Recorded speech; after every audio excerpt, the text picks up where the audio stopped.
A RIB-04 vessel belonging to Search and Rescue Agency, or locally called Basarnas, exploded in the waters of Tidore, Kepulauan, North Maluku on Sunday at 11 p.m.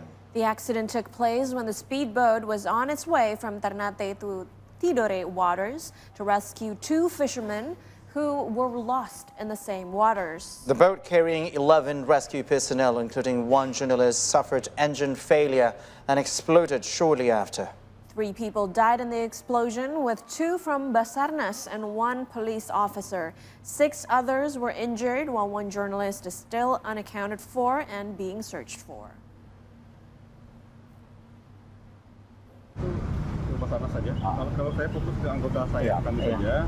Anggota kami itu yang korban meninggalnya 1 orang, itu Badan SAR Ternate, sedangkan 2 orang lainnya luka berat, sekarang sudah dibawa ke rumah sakit daerah. Kalau yang on board di kapal punya Basarnas 3 orang.